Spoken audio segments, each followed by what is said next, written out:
episode of Fireside Chat. It is today, episode 15. I am joined by the wonderful Andrew Valkauskis and Mr. Aaron Begelman. Begelman? Begelman. Begelman. And today, it's just going to be us three. We're just going to, I guess we say, shoot the shit and talk about random stuff. But most notably, we're going to give you guys an update of the projects that we're working on and also talk about some of the testing as well as the Celtic tarot decks and some other stuff and future guests. But it's going to be probably a shorter type of video compared to our usual because having an extra guest usually means that we usually talk a lot more. But introductions, I don't think we need introductions. I'm Ken. I'm a social media guy. Also, I go to conventions quite often. You guys can do your own intro. Oh, come on. We're episode 15. People should know who we are. You guys can do your own intros. Exactly. And when this is on YouTube, I mean, people are going to watch this in order probably. So this is like, it's just getting exactly. Yeah. Episode 1. I think I'm going to start uploading them a little bit more randomly, though. Than in episode order. 1, and then 17, and then after 12, and after 9, and go back to 3. Then we upload 1 again. Yeah, just keep them on their toes. I'll have to update my editing, speed it out, and then just start doing that random. Just remove the numbers, honestly. Just make it chat. Yeah, it's literally just titled chat. Well, I just got an email that came in from the Vikiing professors. You remember Andy and John? So they're waiting for us to upload it on YouTube so we can actually send them a link because people are asking about it. So they want to be able to refer to a video. So I've got to get our butt in gear and get that stuff online. It's already edited, so I just need to render it. Okay, perfect. Fantastic. Mm-hmm. All right. Well, yeah, I'm excited for that. I mean, how many episodes have we gone out yet? Like 4? I don't know. 6 now. 6 now. Nice. That's pretty good. We're almost halfway through our store, as I like to call it. I'll double check that, though. I might be wrong. But yeah. And I believe there was some talk about some other guests that we might have in the future. But yeah, there are quite a few talks going on, and a couple of guests actually want to come on, but summertime is a little bit tough for them. August is they're gone with family and stuff like that. So I'm lining up dates in September and October for quite a few people, but maybe we'll chat at the end about who's coming on. That's a bit more coming on next. Excellent. Yeah, well, our first thing we want to talk about is the Children of Iryu, which we technically had for a while. It's done! It's done? It's done. It's completely done. So it is up on DriveThruRPG set to private because I just want the Kickstarter people to get it first before we open the floodgates to the world. And I am in the process of... I've generated the codes, but now I have to tie in all the codes with every one of the backers. So we had stretch goals. Some people got bonus PDF books. So to get it all imported into, what are we using for mass mailer? You know, all those mass mailer sites. MailChimp? No, not MailChimp. Scroller. We used to use MailChimp, but they ended up putting a bunch of restrictions on the free account, and that's all we need. I mean, for the amount of Kickstarters that we run, we don't need more than that. So I switched over to somebody, Moo Mailer or something, something with animals. It's always something to do with, I think it's cows this time around. Cow Mailer. And so there's a template that needs to be created, little tokens that need to be put in there for everyone's email, which codes go into which field, and so that's still to do, but we're pretty much done. So that just feels really good to have that off the table. And all the editors, the proofreaders were sending me stuff since it first went live on DriveThruRPG on private mode, and I think I was getting emails in like every day. Someone was still finding stuff even after our editing pass, and so everything was kind of applied. I did another upload, so always make sure whoever's going to be getting our digital books, put a little check mark there that says notify me when a new version of this PDF is uploaded, because we might have another version after this, but the notes have slowed down, so that's very good. That's good. What other projects we have? Sorry, go ahead. I did want to know, for the heathens who didn't Kickstarter and, might want to acquire it later, do we have a guesstimation of the possibility of when those gates might be opened and I might be able to flood it? It'll be soon after we send everything out to the Kickstarter backers. So it's going to be in 2 waves. So what's going to happen is the digital stuff comes out first.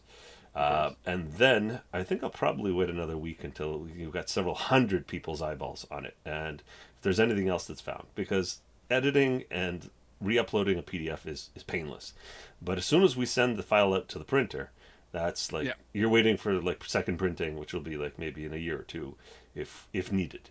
So right after everyone basically gets everything shipped out. So we did EU, US, and Canada friendly shipping. So we've got several hubs that I need to ship the books out to. And then once they've left those hubs, then I'll open up the print versions to the world. So yeah, we're gonna make sure Kickstarter backers get first dibs on this stuff. So are we gonna have this by GameholeCon? GameholeCon? Yeah, absolutely. Absolutely. Right. Yeah. All right. Awesome. Yeah, all right. So what else do we have working on right now? I know our next did we launch our next Kickstarter yet? Not yet, huh?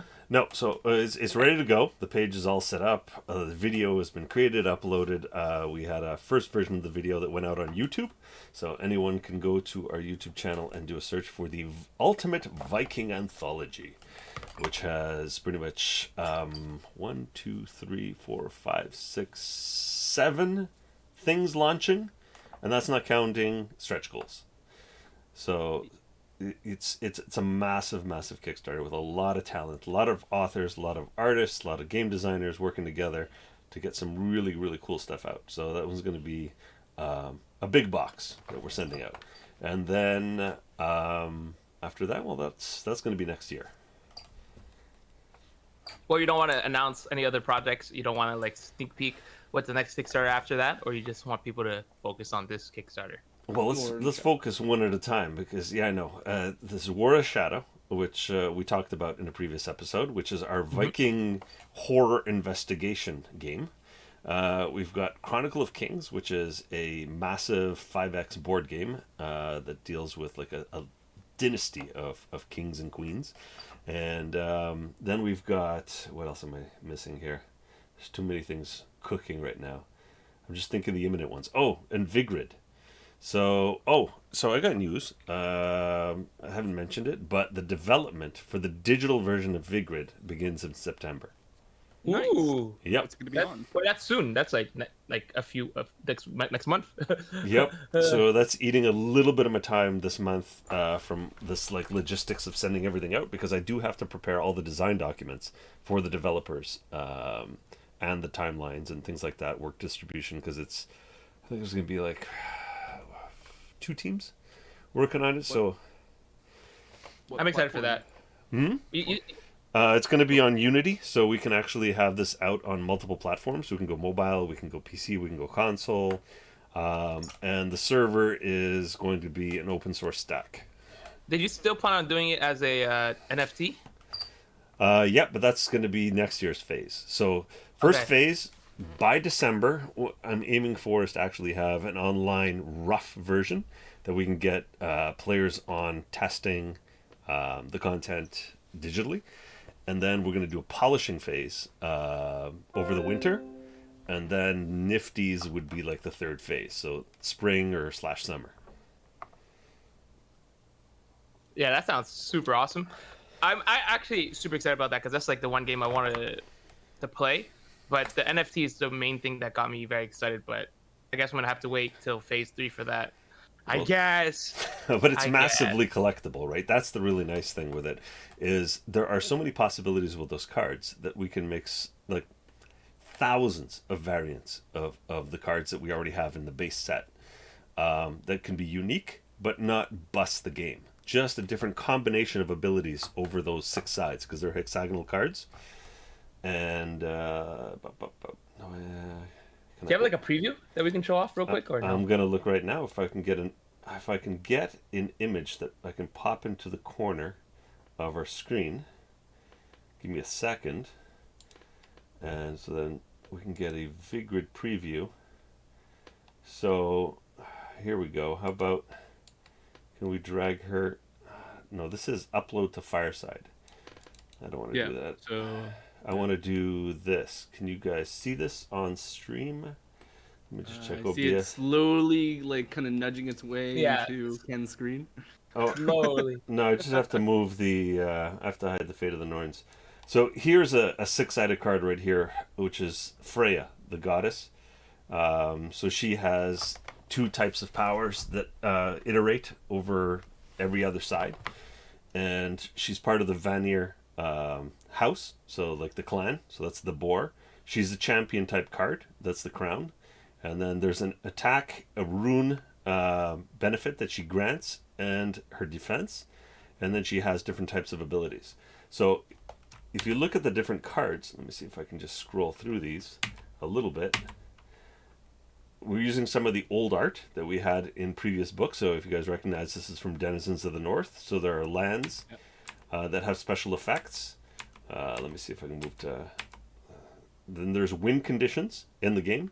So one of the things... There are two things that I really wanted to fix with Magic. Is I hate the mana short, when you don't draw enough land, and then it doesn't feel like a good game. It feels like a horrible game. If someone's just mana short, the winner feels like this was a Pyrrhic victory, and the loser's like, I didn't even play. So the runes and the cards, you're allowed to draw two things every round. It's either two cards, two runes, or a card and a rune. And a rune is basically like your mana. It's going to be what feeds your cards. So you can actually control your ramp every single turn, depending on if you want cards or runes. And the other thing that I hate with multiplayer Magic, and I wanted to make a game that is really good with multiplayer, is no elimination. So if you play, let's say, a 5-player Magic game and someone gets eliminated, let's say you've been playing Commander, let's go to the extreme here, and the game's going to be an hour and a half or an hour and 45 minutes, and someone... It's a fast Commander game, okay? It's like... what you're saying? If you get knocked out early, there's an asshole that decides to, like, just center on you and runs a storm or something and takes you out, then you're like, okay, what am I supposed to do for the next 2 hours? This is not fun. I've been knocked out of the game. So Vigrid is based on win con. So everyone's striving to get to their win conditions, and this one has like 6 different win conditions that show up here. I don't know how clear this text is going to be on stream, but there's different types, right? So illicit gains, path of tribal wisdom. There are different types of paths that you're trying to achieve to get to the win con, and it's an open win con. So your opponents are going to see this too, and they're going to try to stop your win con. And everyone could be playing with their own different win con, or you could have multiple players that actually are playing the same type of win con.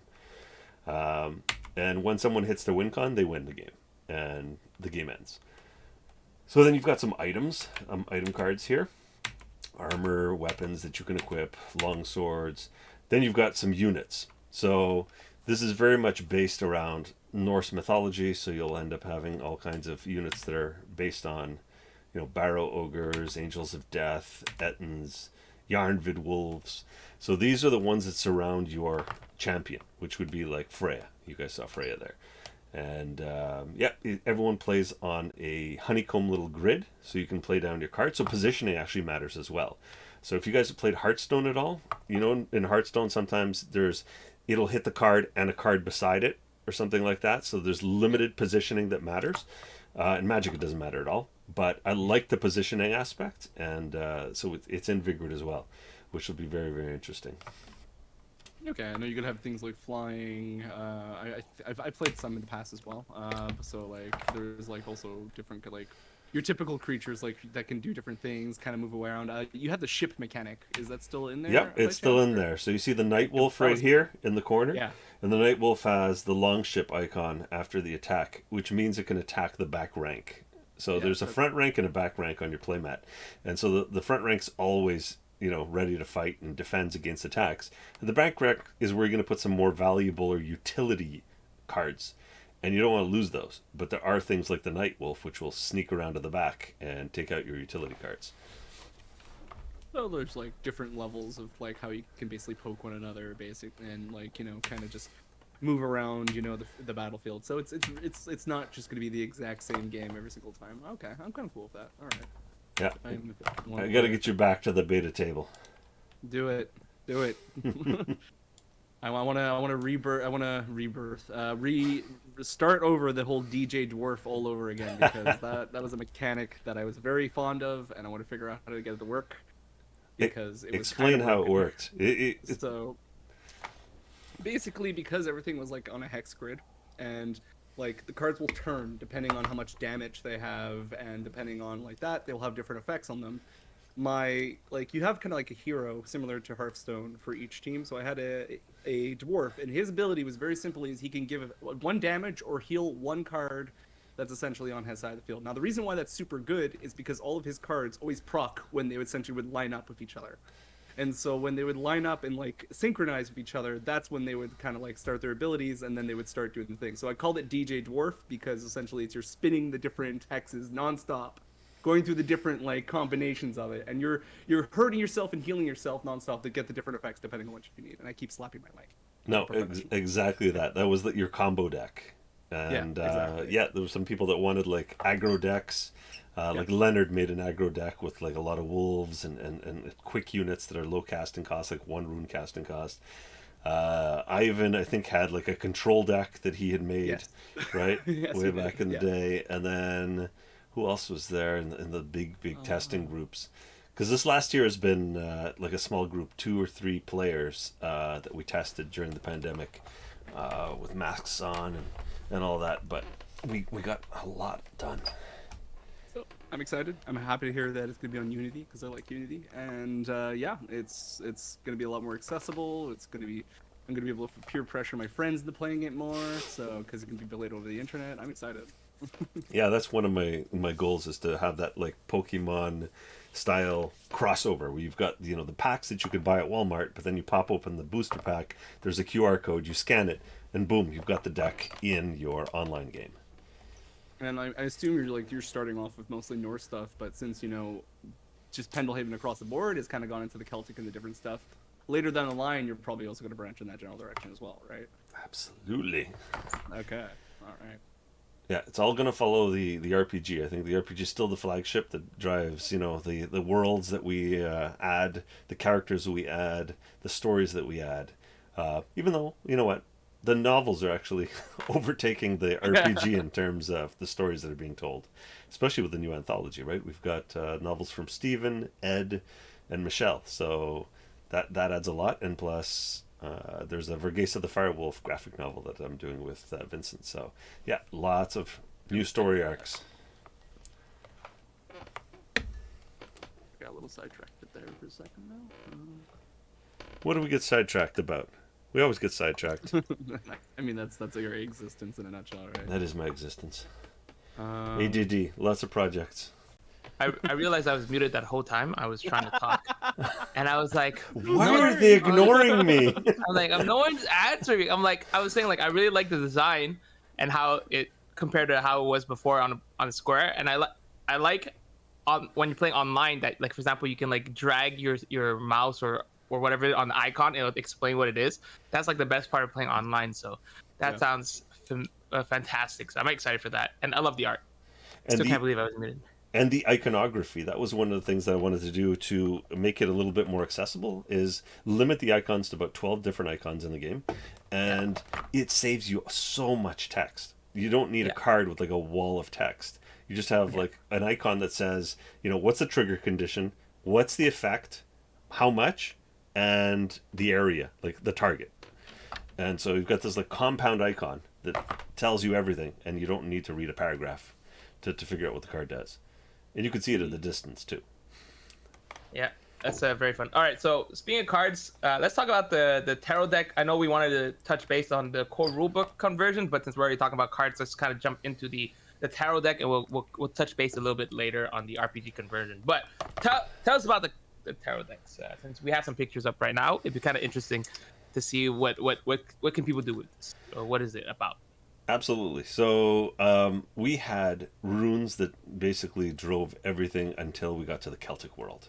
And in the Celtic world, it's not the younger or elder Futhark, it's actually the Oghams, right? So there are 6 times 4.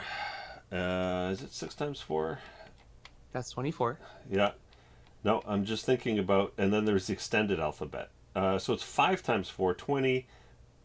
25 different sounds that the letters create. The issue is, if you map this numerology of the Oghams to tarot, you don't get a 1-to-1 mapping, right? And for me, tarot is secondary, we're going to make it as close as possible to our tarot deck, which is 78 cards. But we have to follow the numerology of the Oghams. The Oghams are going to drive everything. So the way the cards are set up, so what you see here in the corner is just the back of the card. It's pretty sweet looking. But what you see here is the hero, and you're going to have 4 different suits, just like you have in a traditional tarot deck. But instead of having, I can't remember exactly how many there are now per suit, here you're going to have 12. So because each stave of, so if you guys look in the top right-hand corner here of the tarot, these are the Stave Runes. And if you look, as I'm flipping through, we've just gone through one stave, right? So go back, if you notice the pattern, 1, 2, 3, 4, and 5 dashes on the stave. And then after that, you're going to end up going into a different sound and then a different set of staves. So then you're going to go through same pattern, but it's going to be slanted. So this generates, if you see, 12 different Oghams per suit. So we've just gone through the cups. This was all the cup suit. And everything is based on a theme. So each one of these suits basically encompasses some heroes, some monsters, or some gods, or some saints from the Celtic universe. Everything researched in history and myth, obviously, because that's what we do. So you've got like King Arthur, Mirrodin, or Merlin. So these are characters from Welsh sagas. So we're not looking at the romanticized stuff that was done in France in the, 14th century. We're going back to the historical stuff in Wales in terms of the sagas that were written then. Queen Maeve, Bibin, so all kinds of like heroes and villains of that age. Then we move into the dark ones, which you're looking at Fomorians, Firbolg, so Balor of the Eye, and this is where the harps come in. So this is the next suit. And you've got Filborgs, you've got Fomorians. So these are like the old gods before the Tuatha De Danann. And again, we're following the same pattern with the staves, but we're finishing off with the second suit all of the Ogham runes. So by the time we're done with the second suit, we've gone through every single one of the Oghams. And again, it's 12. Then we're going to move to the ships, which are the Pan-Celtic gods. So these are the ones from Brittany, from the mainland, not necessarily the ones from the Isles. And so these are even older than the Tuatha De Danann. They're really, really like deities that were followed across a much wider geography. And the art is just stunning. Yeah. And so after we finish them with Crom, of course, anyone who's a Conan fan, they'll be like, oh, that's where Crom is from. Then we get to the children of Danu, the Tuatha De Danann, and that's the crown. And again, we're going to end up going through like the Morrigan, the Dagda, like, you know, the ones that everyone kind of knows. We've done our top 5, right, already, of top 5 gods? Pretty sure. Yeah, Yep. yeah, we did. Yeah. Well, not Celtic gods, but we did a top 5 gods. Didn't we do Celtic gods? Did we do the Celtic god? Yeah, I don't think think you only those had were the first one. one Yeah, I think you only picked Morrigan. Oh, that was, yeah. Yeah. Ken's like, I I want... chose the ice queen lady. I remember now. Oh, and there's Agama, who's attributed to creating all of the Oghams. That is named after him. And after we get through the 12 Tuatha De Danann, then we're going to go into the High Arcana. So in the High Arcana, there are 24. Again, we're going a full set of Oghams at this point to fill out the High Arcana, and those are the Celtic Saints. And so if you read the lives of the Celtic Saints, they're very, very different than the saints that you would find from the early church in Europe. They're very heavily infused with pagan stories and epic sagas and things like that. So you've got St. Patrick, St. Columba, St. Bede, Cuthberth, and that is your High Arcana. You've also got kings of that time that were in the Celtic Isles, and that's going to go to 24, and that covers pretty much the entire tarot. Is that like 48 cards total? More than that, right? No. So it's each of the 4 initial suits has 12 cards, And then the High Arcana has 24. So it's 72 in total. Ooh, that's a lot of cards. So yeah, it's a big hefty deck. It's not 78 like your traditional tarot, but like I mentioned, for us it was really like, how do we get the Oghams to drive this entire project, because that's where your divination is going to come from, your storytelling, your game mechanics, and this is going to possibly be driving some really cool new game mechanics. Well, Do we want to talk about that? Yeah, kind of. Do you want to talk about that? I feel like you gotta have to talk about that. You can't just leave that. Like, how can we use this? Like, how can you use this in the game? You know, explain. Well, there are no rules written yet, but No. I have been kicking around several designs. And, I mean, look at it. Each one of these cards has, out of the 72, each one has a unique character, right? So you've got 72 right there, unique drivers as a mechanic. Then you have 5 suits, right? You have the 4 regular suits, and you've got the High Arcana suit. So there's already, like, in our runes, when we look at the colors, we've got physical, mental, and spiritual, right? 3 colors. Yeah. The blue, red, blue, and green. Yeah. So we've pretty much got an analog right there of colors and symbols, right? Because we've got unique symbols, which are the characters, and we've got the colors. Instead of 3, we have 5, right? So we even have a broader space than the runes. Now add to that, we have the numbers on the cards, right? So there's a numerical value that could be used mechanically, and we have the Oghams that repeat 3 times in 72. That's a lot of design space there in terms of how these cards could be used for character creation, for storytelling or adventure generation, and possibly even like just resolution mechanics, right? That's actually really cool, though. Like, straight up, I'd throw money at that. Like, the idea of being able to create a character straight out the door just by throwing a few cards down, and then, like, just imagining how quickly that can make gameplay just to start it up, you know? Like, hey, we want to do a quick, it's Friday, we're all together, we want to play, some Viking or Celtic shenanigans in, the world, and basically all you have to do is just draw some cards, follow with that, and then boom, bada bing, I got a character made. That's like, honestly, that sounds even better than my old school fashion of just throwing runes at a paper and hoping for, something that's functional. That's really interesting. How did you do your runes again? Remind us. So like one of my favorite ways of like designing a character is basically I will take some runes, I will count out the ones I need for my level and everything. I'll decide how much I want in the bag and how much I want to draw. And I'll take those runes and I'll put them near the center of the page and I'll drop them on the actual grid. And then I will basically try to like move them as close to what makes sense as possible and what's legal. And then from there I have a character, and I've ended up with some stuff that's interesting is one way of putting it, but I've also ended up with really, really fun stuff. So like that's personally how I like to do it. But like this is actually a nice alternative because I know a lot of people don't like the chaotic RNG of it all. So tarot feels more organized. So I'm really curious about that. I'm thinking about character creation, right? You could have someone, let's say, draw. There's 72 cards, right? So if you've got 5-6 players around a table on your Friday night example, right? Every player could draw 10 cards conceivably during character creation in that one deck, and then maybe keep 6 as their character. And that's your deck, too. Your 6 cards that you draw off of to do stuff. That's actually really cool. That sounds pretty sick. I'm curious to how that would work with like skills and everything. I guess you just choose, or you maybe can randomize skills. That'd be kind of cool too. To make it completely random on how you pick, because obviously you're getting your skills are gonna be random. Your abilities, I mean, your runes are gonna be random, but random skills could be interesting too. That'd be kind of interesting. I'm actually excited for that. Would you bind them to the suits? Would you bind how would you do the skills, right? Yeah, you would probably. It's true. You bind them to different directions, maybe.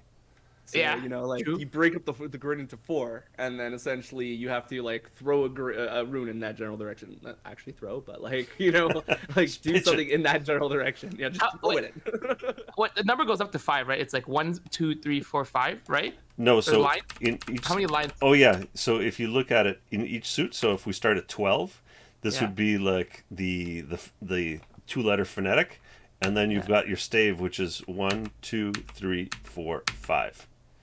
Yeah. So yeah, those numbers can be like a direction. 1 could be like up, 2 could be right. That 3 can be down, and left can be 4, and then 5 can be like your choice, whatever you want.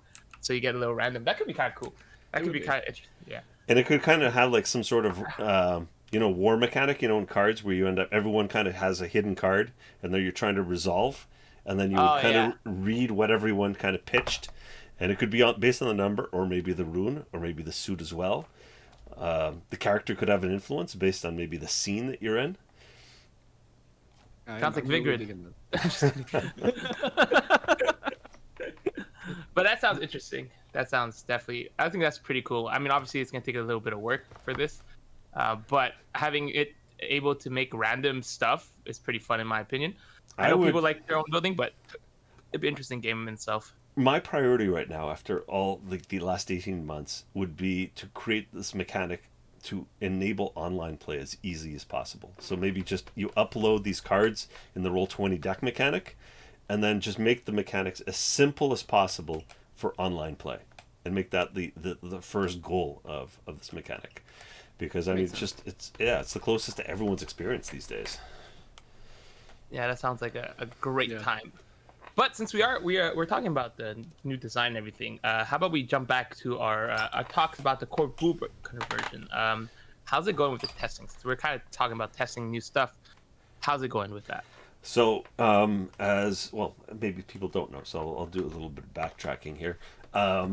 With Children of Eru, we've created basically the third version of Runic game system. But Runic game system has always been backwards compatible. So what everyone knows from our first Kickstarter with the core rulebook, that was actually RGS2. And it was compatible with RGS1, which was way before the first Kickstarter. And RGS3 now has been made to be compatible with RGS2. So all the books are compatible with one another. You don't really need to buy new books or upgrade your books. But we've added new elements like social combat in RGS3, like social skills and abilities and talents that didn't exist in previous books. And so what we wanted to do was create a little booklet that people could end up bolting onto their core rulebook, bolting it onto their Denizens of the North. So all these old archetypes would have these abilities as well. So they wouldn't kind of left out in the cold when, social combat happens and things like that. Yeah, so I've got 2 guys working on that right now, and we had a test on Monday, and it went really well. Guys, give me 1 second. I'll be right back. Yeah, no worries. So, what did you do for your vacation, Ken? Dream. I'm actually going on vacation in 2 weeks. I'm going to Halifax. Okay, so you got another vacation after the other vacation. Yeah, exactly. I'm going just vacation. My friend's birthday, so we wanted to visit our friend. So it's a good fun time. Plus, I really just wanted to go to Atlantic or to BC, but apparently, thankfully I didn't go to BC because apparently they just got like 1,500 cases in the whole weekend. So yeah, it's been pretty intense. Yep.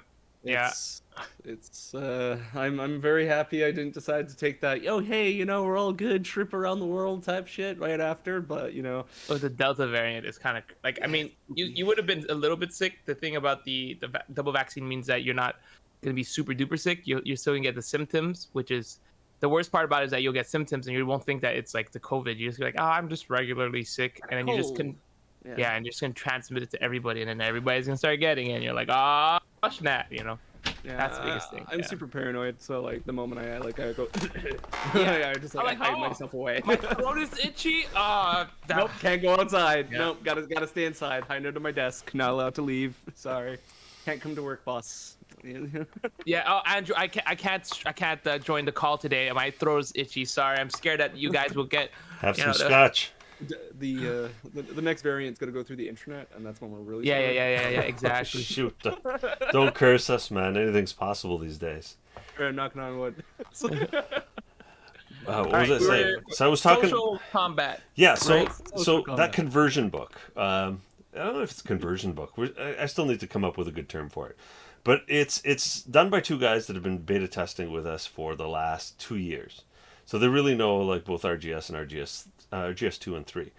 But it's like a fan-driven thing. I would like to crowdsource this. So, like, if there are people out there that really like RGS2 and RGS3 and would like to jump in to give their 2 cents in terms of, I think, the following social powers should be on the Scythe Kona board, or the following should be on the Scald, or maybe we need to create a new one to work with the Scalds, to work with the two guys that are doing the design. So to make this a little bit more of a democratic process, I'd be totally down with that. So if anyone's watching, anyone wants to jump on the forums and volunteer to join the team, that'd be great. The more the merrier at this point. I think it's a fun project that could be very much community driven or player And the driven. community's really good about it too. Like the forums are really fun. Most actually, have you guys checked out the Reddit? I haven't checked that out in a little while now. I think about it. We discovered it a little while ago. Yeah, the Reddit. Huh? Yeah. That's totally a thing. Holy smokes. I should go recheck that later. But yeah. What was it? Was it just FOTN? I'm I not, think it was just I'm like, not sure. How did we check it out discover again. it? How did we discover it? It was during CarryCon, right? We were sitting around. It's like, why don't we have a Reddit? Why don't we have a subreddit? And then you're like, wait, we do. And then we're like, wait, what? And No, then I was surprised. It was someone I didn't know that started the Fate of the Norns subreddit. Yeah. And just like, oh my God, I just posted there. I'm like, hey, creator here. Love to see this. Thanks for starting this, guys. I think you posted it somewhere. Where did you post it? I don't know. Did you just Google it and see if it pops up? Because I I don't really do the Reddits because I find it's like where all the trolls of the internet hang out. Yeah, that's Worse than Twitter, no? I think I found it. Fate of the Norns. So it's like what? Reddit.com/r/Fate of the Norns? Fate One of word? Norns, yeah. 21 members.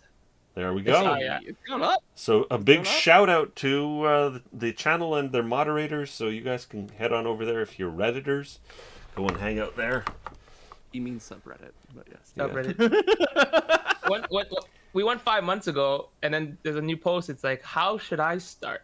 So maybe you should answer that, Andrew. But someone answered it already. But maybe you should answer it. Start watching our Twitch stream. Actually, I'll post about it there later. How about that? Yeah, because the people can ask live questions. We'll answer questions right now. So we'll be like, hey, how do I make a character? Well, let's talk about it. Yeah, that can be a topic for another time. Oh, maybe yeah. We can like have one with the whole audience. Like everyone kind of throws in. Are we going up, down, right, left on the board? Which power? Everyone debate. Let's go. Twitch plays Fate of the Norns. Oh my God! No. No. Throw away this rune. No. Use this power.